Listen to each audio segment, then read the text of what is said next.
You're listening to the Mind Manual Podcast, episode 44, Mindset, the Meaning of Life and What Moves Chris Koch. If you want a particular result in your life, but you're unable to get it, tune in to start training your brain and expanding your emotional intelligence to unlock the most powerful and underutilized performance tool that we have. It's the most important work you could do because it affects every area of your life. How are you all doing? We're about to break the mold with this episode by ditching the monologue and venturing into some dialogue with Chris Koch in a fireside chat. Chris was born and raised in a small farming and ranching community of Nanton, Alberta. From the very beginning, it was clear that Chris's family would not allow pity or sympathy to shape his life. When Chris was born without arms and legs, his grandmother humorously remarked that his father, Bruce, never finished anything he started. This dry and quirky sense of humour is something Chris credits for making his upbringing seem almost effortless, despite his physical challenges. Chris grew up like any other small-town kid, playing road hockey and baseball, getting into mischief and helping out on his grandpa's farm. His family treated him no differently, instilling in him the belief that having a good head on his shoulders meant anything was possible. After high school, Chris moved to Calgary for post-secondary education and later to Ottawa, where he studied history and psychology and worked with the War Amputations of Canada. Today, Chris continues to work in the farming and ranching industry while travelling as a motivational speaker. I was lucky enough to meet Chris at a dinner held by Pilatus at Beef Week hosted in Rockhampton, Queensland, Australia. He was brought out from Canada to present at this function. We then caught up again where he stayed for a night on his way to Dubbo to see his cousins. 3 out of my 4 children were privileged enough to spend some time to hear, see, and feel the depth of Chris's story, despite his physical limitations. And I was rapt to catch up with Chris for a fireside chat to discuss mindset, the meaning of life, and what moves him. I hope you enjoy it. So, Chris, having been brought up, as you said, by parents who didn't want to treat you any differently to your brother, who did have his limbs, can you take me on a journey of how you became comfortable, or perhaps not comfortable, in asking others for help? And I ask this question because I think this is an area that we are generally not very good at, because I think more often than not, we often frame it as a weakness and thinking that we're not good enough if we can't handle something or need to ask for help. And I guess I'm thinking back to our week in beef at Rockhampton there. I sat next to Dolly's parents at one of the dinners. And Dolly, have you heard about Dolly here in Australia? She was a beautiful young little girl who succumbed to bullying. Okay. Lovely family out back in the Northern Territory, I think they were from. And she ended up committing suicide. Okay. And they've set up a foundation in the meantime and, things like that. And I know even my younger son over here told me his very first words, not with mum and dad, they were Tom Ken. Mm-hmm. And that progressed to Tom Ken all by myself. They were his very first words. Right, okay. And so I think it's innate in us in some way that we feel like we've got to achieve and we've got to do it on our own, and we can't ask for help, or it's seen as a weakness. And I know even in my own journey, when things were falling apart, when I could barely function, and before I did all of this work with the mind, I didn't ask for help either. It was not on the radar. Yeah. I just wasn't interested. And so I think it's something that goes to the core, and very much, I think, the stigma of mental health in general. What's your journey with all of this? How have you able to frame all of this, and what have you made it mean or not mean in asking for help? Yeah, I'm very stubbornly independent, first off, which I'm sure you've noticed. Yeah. And part of that goes back to how my parents raised me. They didn't do everything for me. They didn't baby me. They didn't cater to my every whim. They didn't dote over me. They stood back, let me struggle, let me fail, let me make mistakes, and learn by trial and error. And so, and they didn't raise me like their disabled child or their handicapped child or their boy who was born missing arms and legs. I was just Chris. So I am very independent to begin with. I live on my own when I travel, and I've traveled all over the world. As you know, I travel on my own. So I want to do everything on my own. Yeah. On a physical level. Yes. Why do you think that is though? Like, even just to break that down a bit further. There's several levels of that. Yeah. There is to show people how independent I am. So I'll be at, I usually do carry on with my luggage, and just so I don't have my bag sent to a different city or not sent at all or whatever. Wouldn't we all have to do that? But, I do carry on, but on the times where I do have a check bag, I don't think I've ever been to a luggage carousel in Canada, in the US, in Australia, anywhere in the world, and not had at least one person come up to me and say, or ask, do you need help with the bag, or let me know which bag's yours and I'll get it off there for you. I said, no, I'm good. Yep. I got it. So part of it is I want to show people how independent of that I am. And my hope is somebody sees me, doing everything on my own, and it has them look, well, my initial is I just want to do it on my own. Yeah. But as a secondary, there's a concept of proving. I hope people see, what I'm doing, whether it's something simple as getting the bag off the luggage carousel or driving tractors and combines or whatever. Yeah. Is that more for you, or is it more for them? Well, it's for me initially. It's my own, self-satisfaction. It's my own, sense of accomplishment. But as a secondary, if people see that and like, geez, maybe I can raise the bar in my own life a little bit, or, maybe I'm doing too much for my kids or whatever. If that, if it goes another level for them, a bonus. So that's a physical side of things. And I will, I'm not so stubborn that I'll, just not, like, for example, if the shower head is pointed at the wall and I can't move it after, exercising all the ideas that I can to try and get that, I'm not so stubborn that I won't phone down to the front desk like, hey, can somebody come up and please adjust the shower? I'm not that stubborn. Yeah. Close, but not quite. If they voluntarily, preempt you all the time, do you go and make that mean something? What? Well, another example would be at a food court. I'll have people, I'll get the tray and somebody say, oh, don't help you with that. No, I'm good. I got it.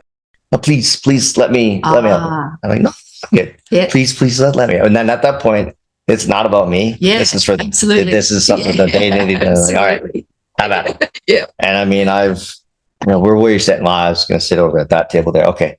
And then they'll, start unwrapping the burger for you, or, take the straw out of the paper and put it in your drink. You're like, I have no idea where your hands have been. Thank you so much. Appreciate that. Take the lid and the straw out of the drink, off the drink, and not straw out. Just drink it normal out of the cup.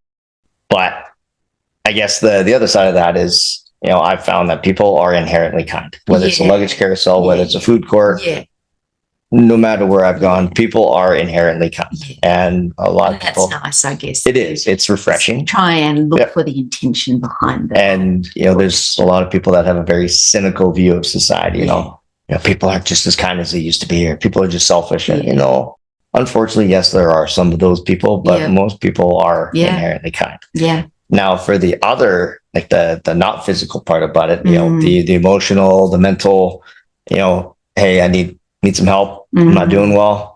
I'm very much, I will do anything for anybody. I'll answer the phone at 2:00 in the morning. I will jump on a plane and fly to the other side of the country and check in on a buddy who's, going through divorce or whatever. I am that person. I'm probably you're there for them, but what about the other way around? I will admit I am stubborn in that I won't outright say, I'm not doing well. There are times, and I have my few people that, you know, like, no, things just aren't going well. But I also have my other methods of, you know, I guess helping my own mental health, like just going and fencing with my brother, or just riding around with him when he's cabin or whatever, and we go back into the mountains, and it's just the two of us for the whole day, or 3 or 4 days, and we, I guess it's that connection. Yeah, we banter back and forth all day long, and we're laughing all day long, and your stomach is sore and your cheeks are sore from laughing so much, and that's, you're not digging down into the bones of what's going on, but you are improving this. And also, to mental health, physical health. Yeah, absolutely. So, jump, like I get around on a longboard, and, making a point of waking up first thing in the morning, working out, jumping on my board and go for 2, 3, 4, 5, 10, 15 kilometers. Yeah, wow. Get the body moving, get the blood flowing, get oxygen pumping to the brain. Doesn't make everything go away, but you're thinking through things in a lot clearer mindset. You're setting your body chemistry up to support you. Yeah. So things don't seem so insurmountable. Things don't seem so bleak. So there's that too. So it's not like I'm just, climbing up and not talking to anybody, and just sitting at home and wallowing in my own self-pity, feeling sorry for myself, and letting things spin out of control. Yeah. No, that's great. I guess, you covered the mind part, which you're amazing on with your mindset, and the physical. And I very much, believe in all of that, and have dug deep into the science of all of that. But what about the spiritual part of our being? So, and I like to think that we are mind, body, and spirit. What does spirituality mean to you, and sort of what role does that play in your life? Spirituality for me, I guess I'm of no particular. When people think spirituality, they think religion. Yeah, oftentimes, and it doesn't necessarily mean that. Religion is a pathway to spirituality. It's only a pathway. Mine is probably connecting with people. Yeah, I love people. That is that life force, that connection, that we are all interconnected in some way, that can speak to someone, like speak in our lives. And I think that is the spiritual part of it. Yeah. So connecting with people, I get different reactions. I've had all the reactions, the full spectrum. I like to say nothing surprises me anymore, but then I say that, and then a couple of days down from now, I'm like, I got one more for you. So I love people. I love seeing their reactions. I love seeing how kind and generous and helpful people will be, and it's refreshing, especially if you talk to somebody who thinks there's a lot of bad and there's a lot of negativity out there, and there's a lot of ugliness. But also to making sure, I guess, to stop and smell the roses. Yeah. Making sure that, I'm not just traveling around with my head down and doing what I need to do. Yeah. I'm seeing the beauty in, everything that I've seen traveling around here through Australia. I'm making sure I stop and I take notice of that beautiful rainbow. I remember I was on my way to a high school presentation in London, Ontario. And there's a fresh rainfall first thing in the morning, and there was this beautiful, intense, vibrant rainbow right over top of the city. And I remember when I got to the school and I did the presentation, one of the first things I'm like, did you see that rainbow this morning? Like, was that not? So those simple things that, seemingly inconsequential in that moment, but, in a day that maybe didn't go as good as you had hoped, being able to look back and, but man, was that rainbow ever beautiful. So this is all very intentional for you. Yeah. Is there like a daily practice that you prime your mind to sort of orientate towards or focus, like how you set your day up for success? Is there some sort of practice or ritual you have for that? I think not. I think I intentionally do it without intentionally doing it. Yeah. I think part of that has to do with, not having any arms and legs, and, me being, I haven't been born the way I am. Yeah.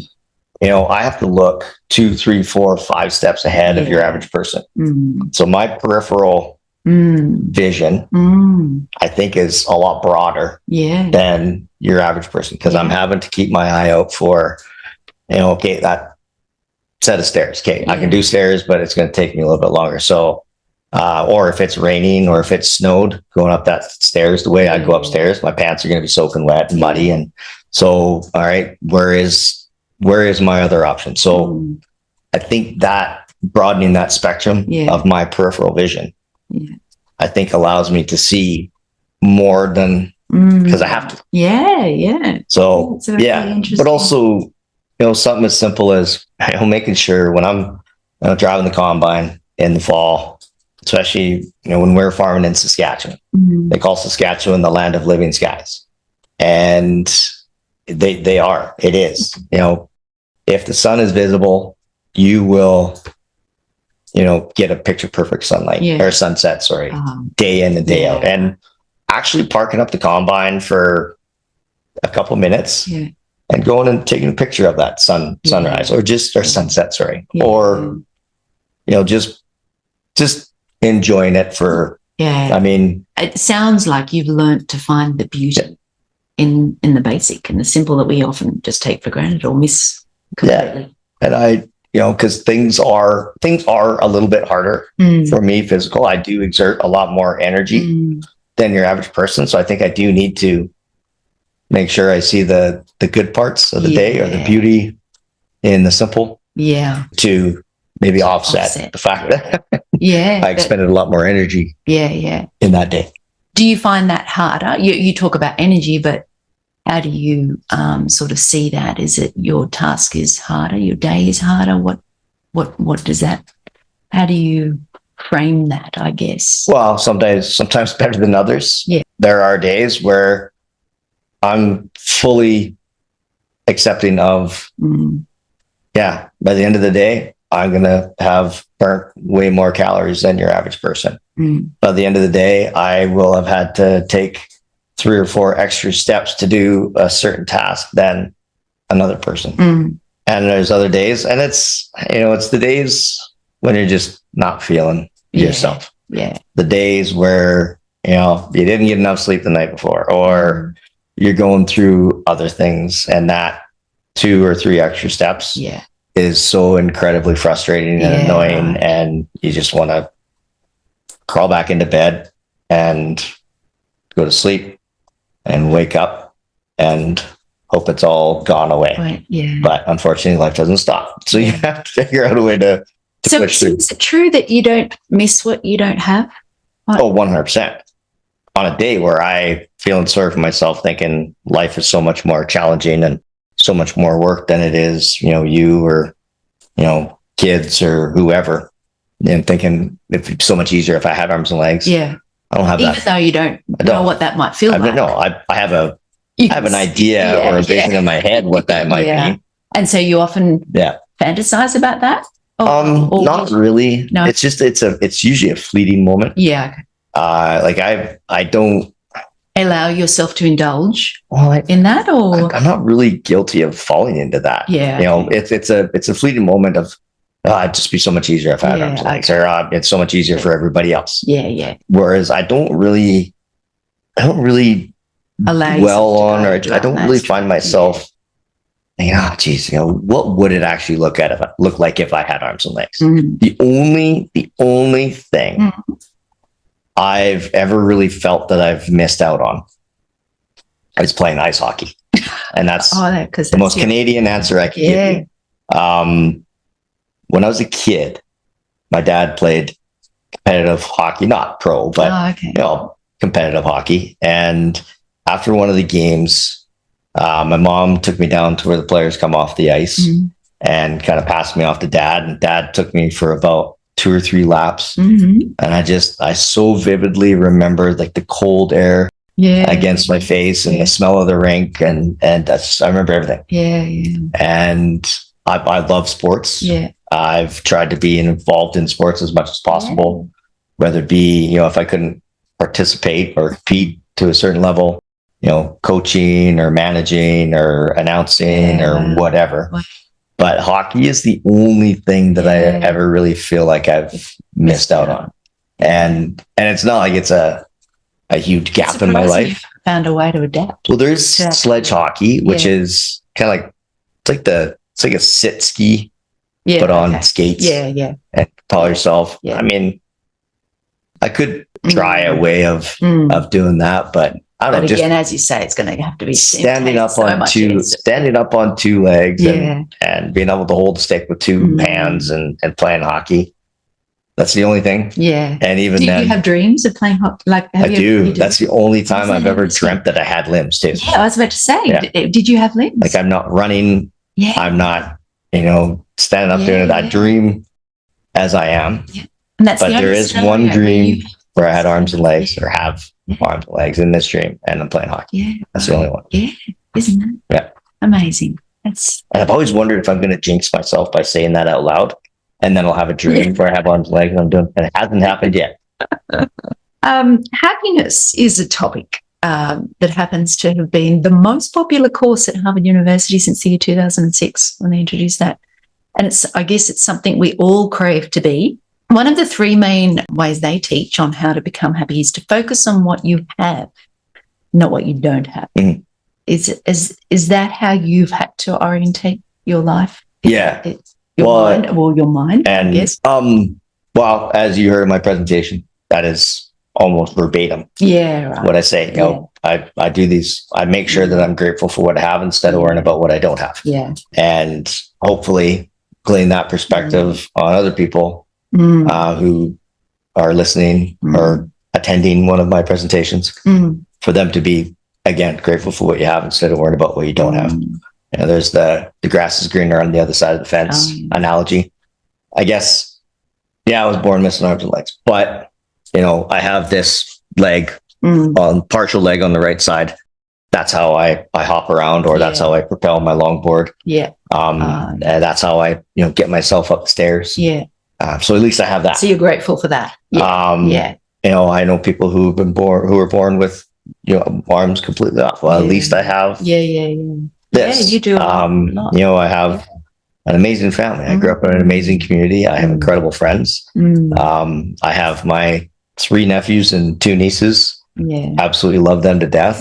The 3 older ones are starting to travel with me a little bit. Yeah, isn't great? I have this job that obviously brought me here to Australia, and has taken me all over the world. All of those things. And again, back to, you heard my presentation. I'm certain I'm having more fun and more success without arms and legs than I would have had I been born with them. When I concentrate on those things that I rattled off, the fact that I was born missing arms and legs is absolutely moot, completely secondary. Doesn't matter.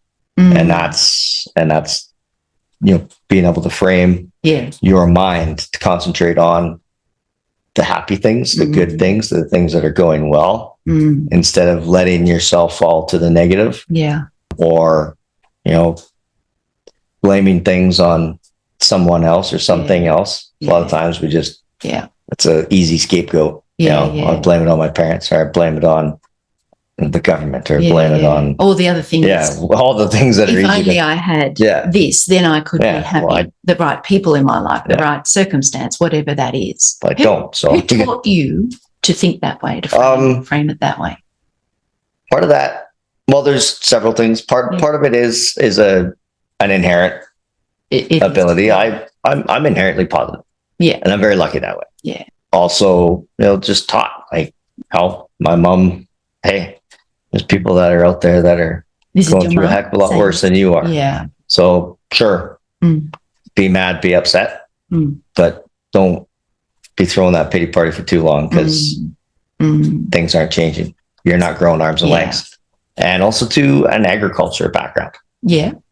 People in ag have so many variables that they can't control. Yeah. So you make do with the rains that are going to fall. Yeah. If it's raining too much, you don't get to just turn the taps off. Yeah. If it's not raining enough, you don't get to turn the taps on.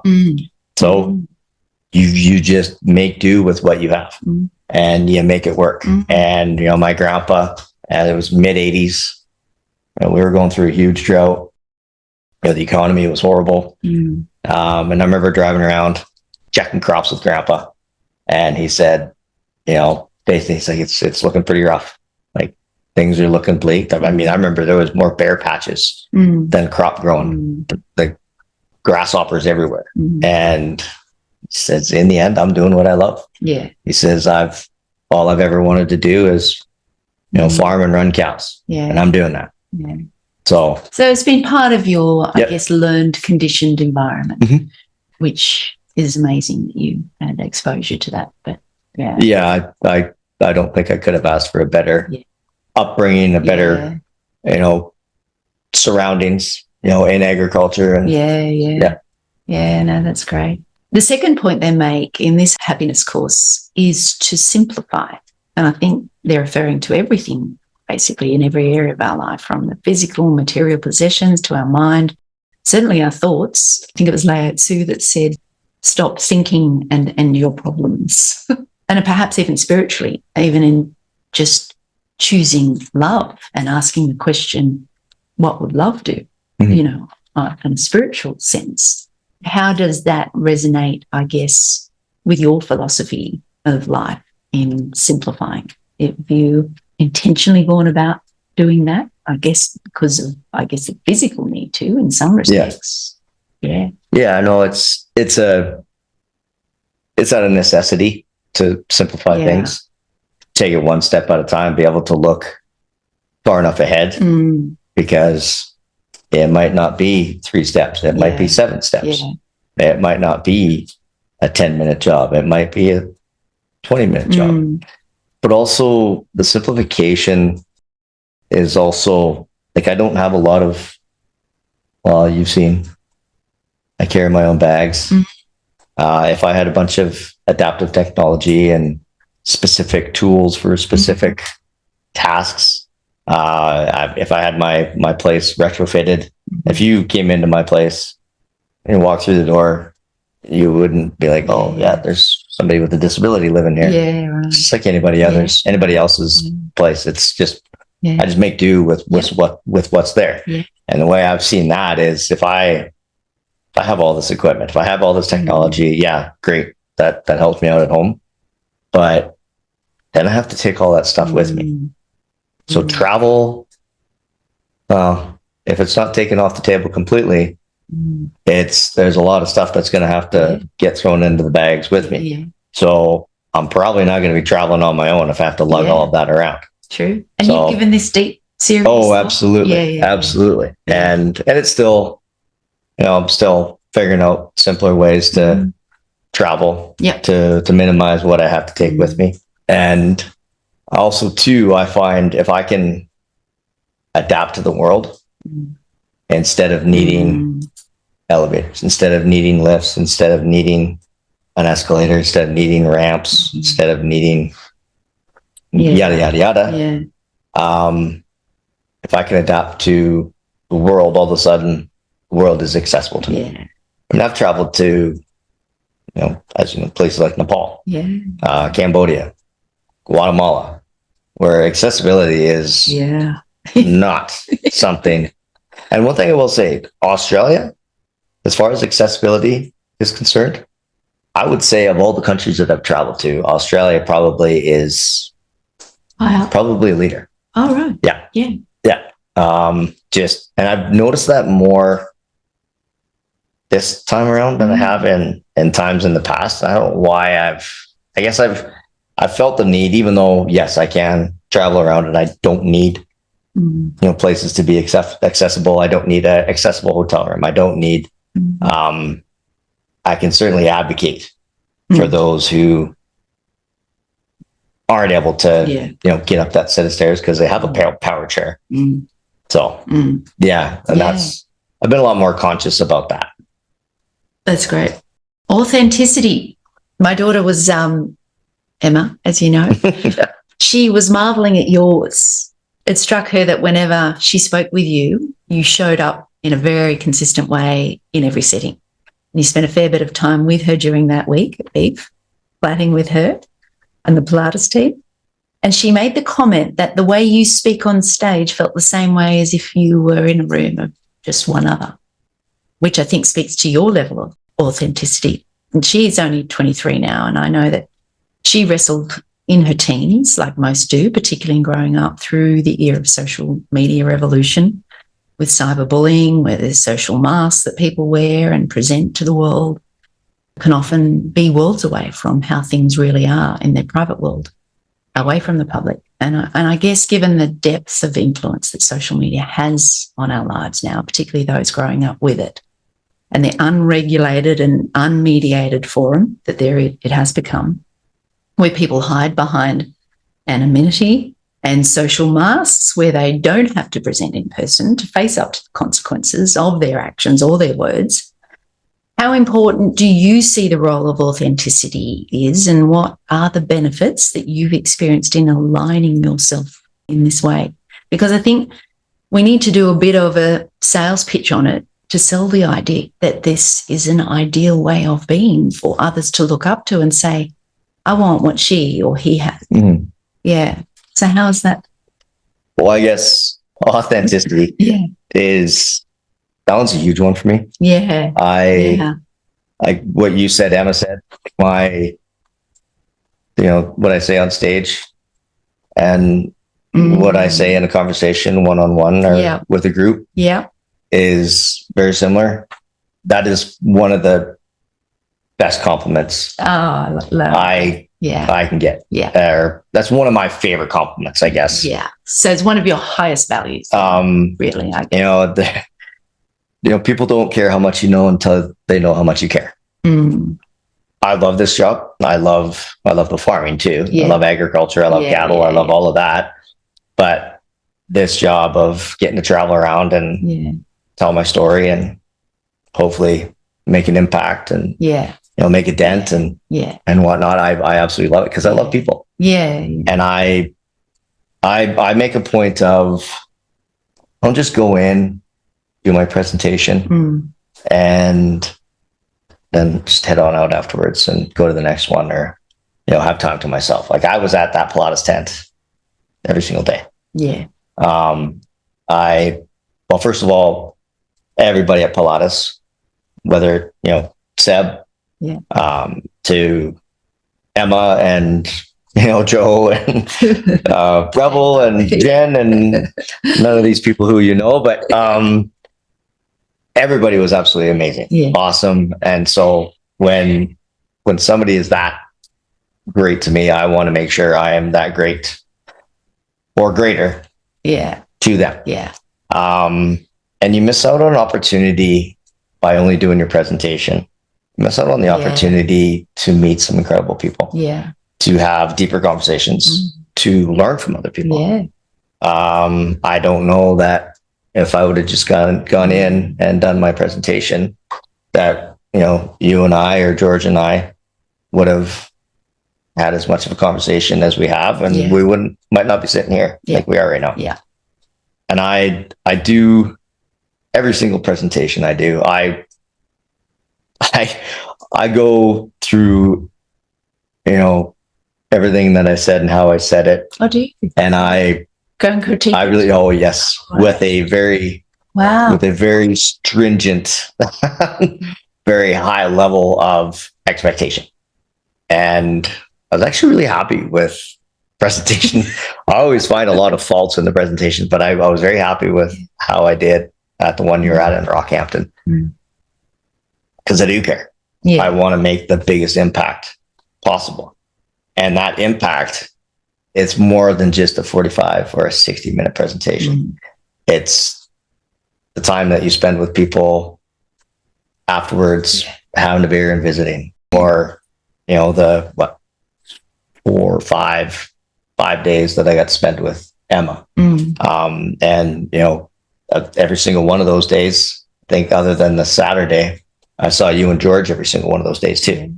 So that's, I don't know. And I think that right there, it shows how much you care. And that actions speak louder than words. When somebody tells me, "Oh, I'm a horrible liar. I'm a horrible liar." Like, okay, that's a red flag. I'm pretty sure you're a really good liar, and that might be a really good lie that you just told me. So don't tell me that you're a horrible liar. Don't tell me that you're a great worker. Don't tell me that you care. Show me that you care. Yeah. And I really hope that extra time that I spend, I really hope that it resonates and it shows that I do care. Yeah, absolutely. Which ties into the next question. When do you feel most fully alive? Well, I guess there's a lot of times where I feel alive when I'm traveling. I love travel. I love people, exploring new places.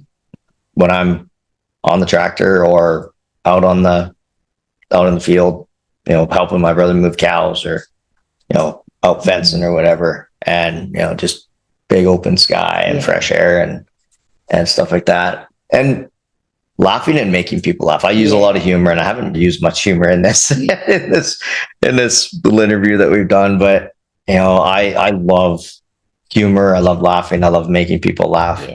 I think it's one of the greatest tools we have as human beings to bring ourselves up and bring other people up as well. Bring them out of a rut or a funk or whatever. And my grandma, I always tell this story in every presentation, and I always tell this story in every interview or podcast or whatever that I've done. And my grandma set the tone right from day one, and how this whole thing was going to be handled. Well, as in your life. Yeah. Yeah, right. And, the day I was born, when she found out I was born missing arms and legs, her reaction was that my dad never finished anything he started. And that was huge. It was absolutely huge. And the fact that happened the day I was born, it was perfect. Yeah. And it's been just that same mindset and that approach ever since. Right. She sort of set the tone. Yeah. It's like, there's no use crying over spilled milk. Yeah. So, and that again, it goes back to be grateful for what you have instead of worrying about what you don't have. And, we've got a really twisted, great, demented sense of humor. That's great. I think you absolutely and we use need it, don't you, to get through this life? Because it isn't an easy life. I think we live in a world of relativity. We need the equal and opposite for everything to know one from the other. And so to know joy, we're going to have to experience the opposite. I guess part of some of the tools that I teach are that we do live in a world of relativity. We live in a, where duality is ever present. There's hot, there's cold, where there's love, there's hate, rich, poor. We need that context in order to know one from the other. And so I like to try and set it up or frame it so that we have this expectation that life is 50-50. There's going to be 50% good and 50% bad.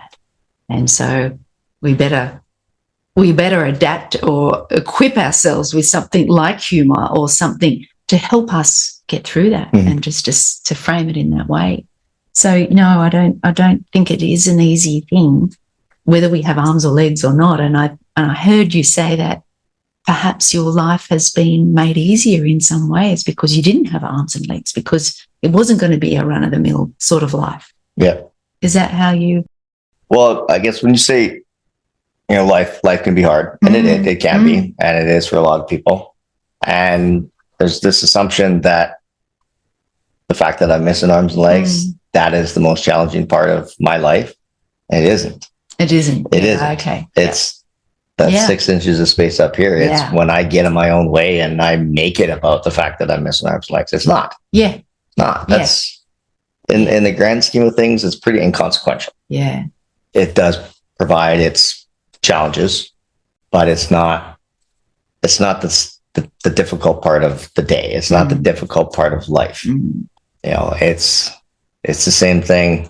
It's overthinking things. It's, that crossroads in life, and, what am I doing with life? It's that, relationships, and, it's just, the emotions and the psychology and the everything the same as you, same as Emma, same as everybody else. Let's go through. It's the arms and legs is a minor blip on the whole radar of, isn't it everything. interesting? It's the mind, it's the mind that's driving all of it. Yeah. And yet we hardly really have anything to do with it so much as in an intentional way. And even, our education system doesn't address it. We're not taught one lesson on how to manage our mind. No. Not one. And yet it's the driver behind everything. Yeah, no, and how many times have you had to use a quadratic equation to get yourself out of a bind in life? It's like,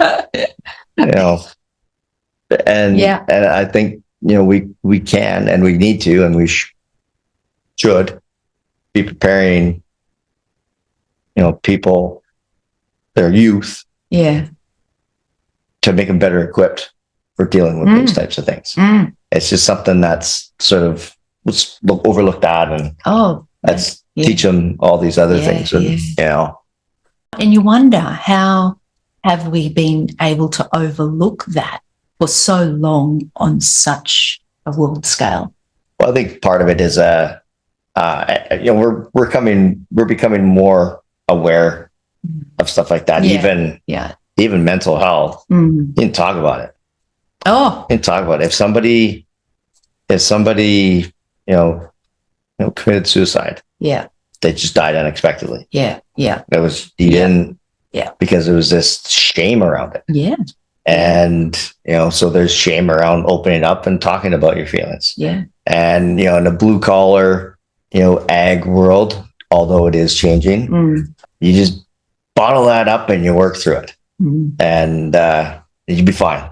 And you'll be fine. Sure. And then you blow up and it's not fine. So we are becoming more aware, and I know there's a lot more conversation. Having people like me come in and speak at school. So it is something, it is starting to shift, but I think there is, I don't know how you teach confidence, but I think that is something that, needs to be addressed in schools, because kids are so scared to make a mistake. They're so scared to fail. Nothing wrong with making a mistake. There's nothing wrong with failing. You fail forward. You learn from your mistakes.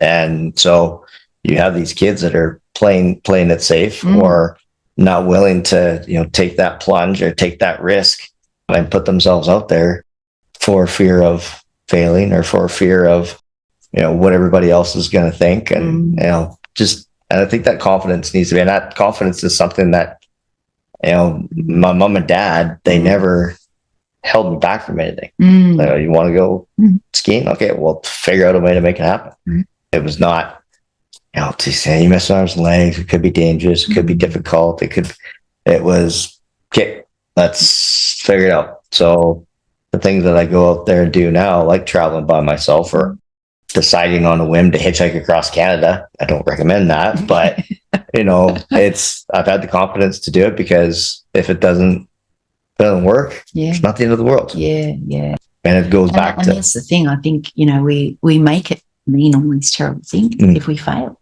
Then does that mean we've failed as a person?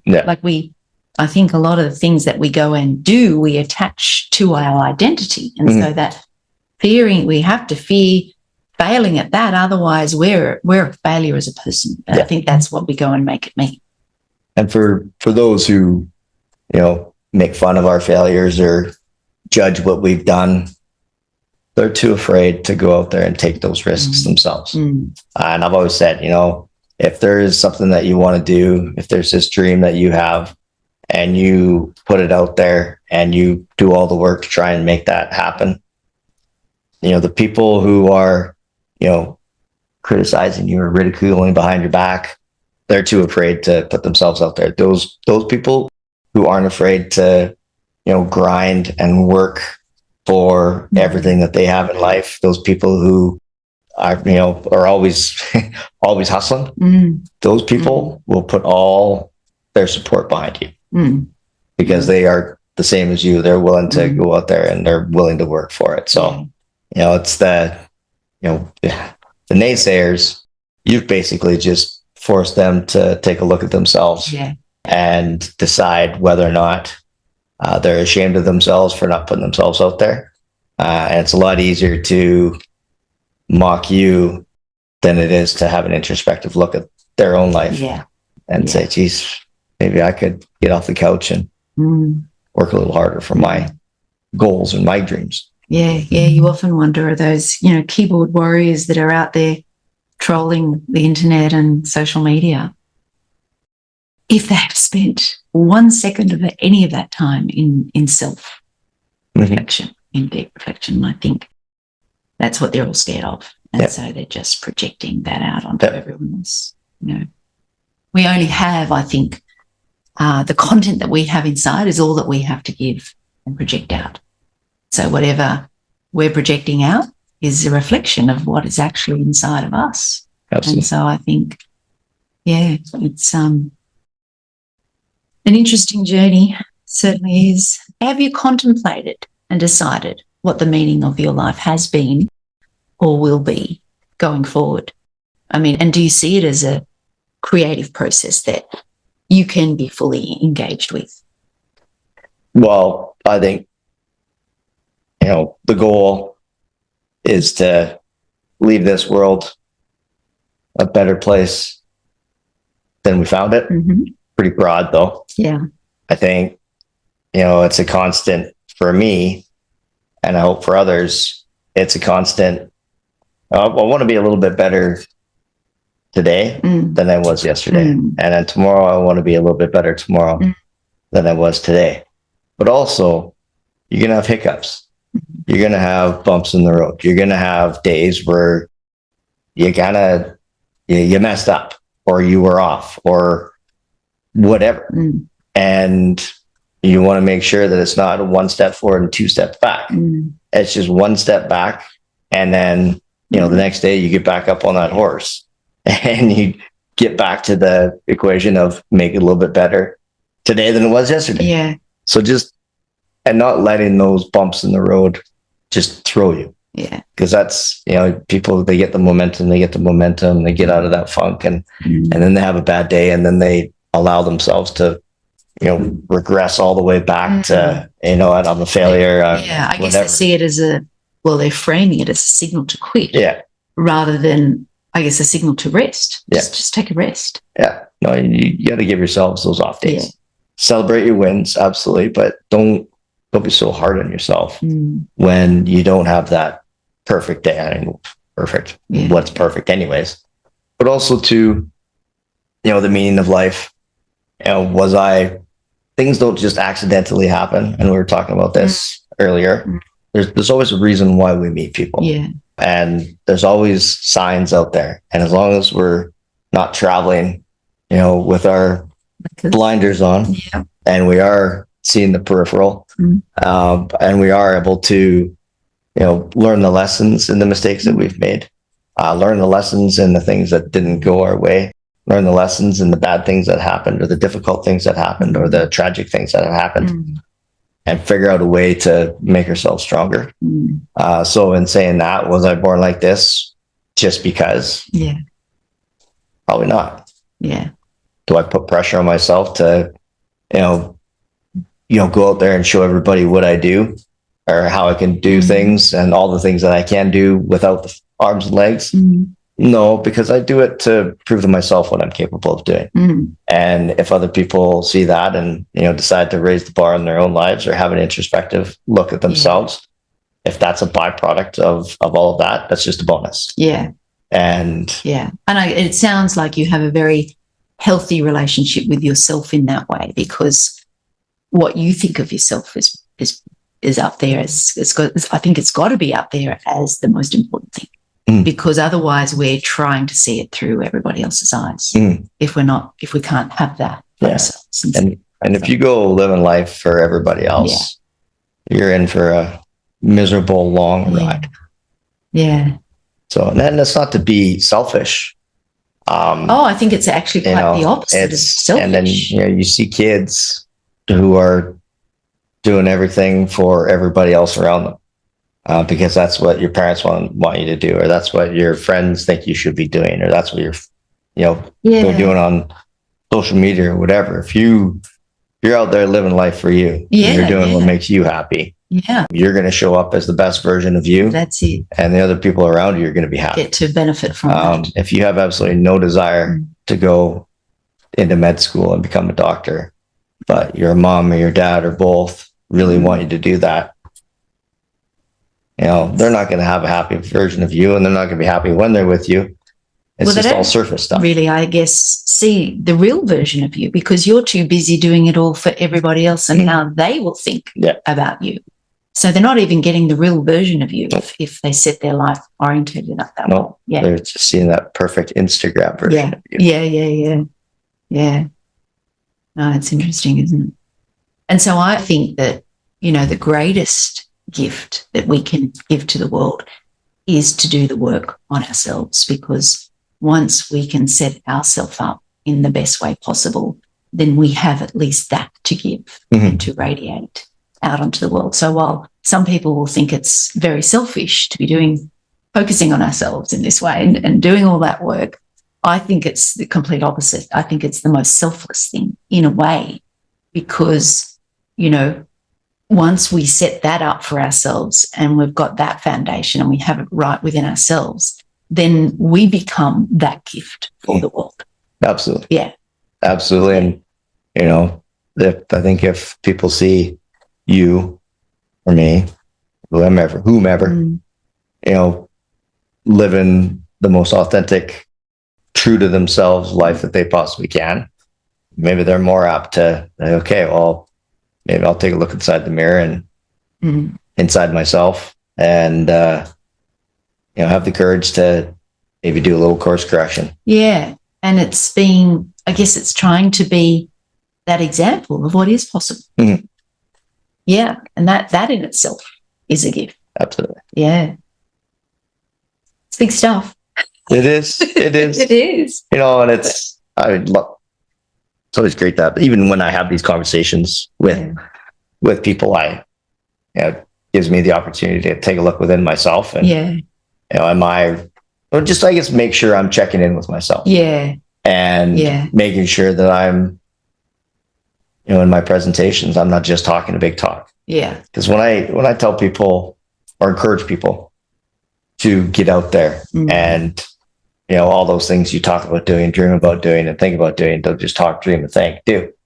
I want to be leading by example. I don't want to have just done that one really cool thing, and that's the thing that I talk about in my presentation. I want to talk about, that marathon that I'm doing next week, or I want to talk about, taking that plunge and, traveling to one of the more difficult countries to travel to, or whatever, just constantly pushing myself out of my comfort zone.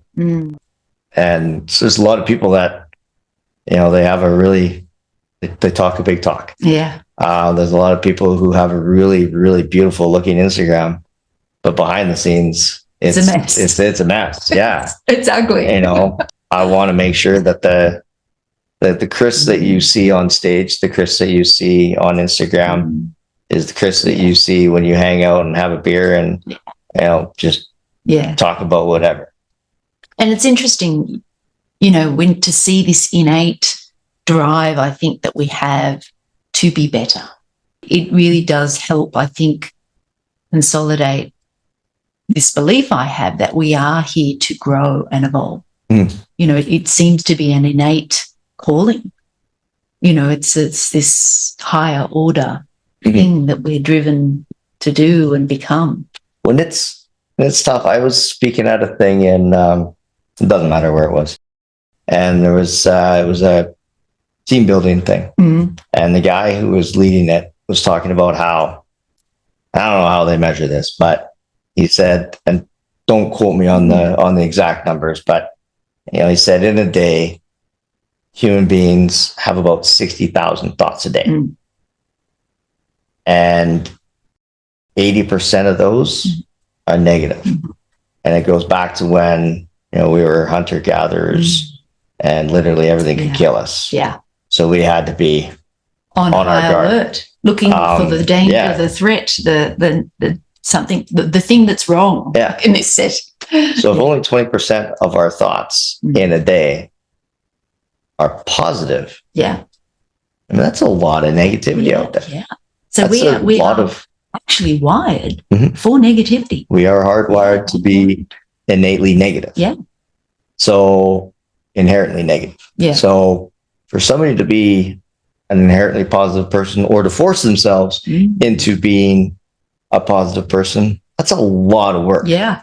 That is a lot of, I guess, bending our rewiring. Yeah. And I guess that's the way our human brain adapts and learns, is through repetition. Like that's how we learn anything new, through, practice and repetition, our times table, riding a bike, whatever it is, walking, talking, all of it. And so I guess that's the neuroplasticity that we do have available to us, is we can reprogram ourselves and find new ways of being and practices and daily, things that we do that become our new default way of being. But that takes a lot of work.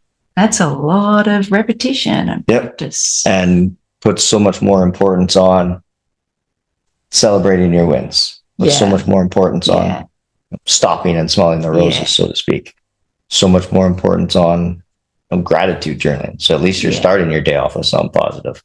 And training that brain for whatever, 30 days. Yeah. But it's not hard work, because to feel, well, in a way, the dichotomy said it's actually not hard work, because I would argue that to feel gratitude and to feel that feeling of being grateful is a so much better experience than feeling bitter and negative and twisted, like.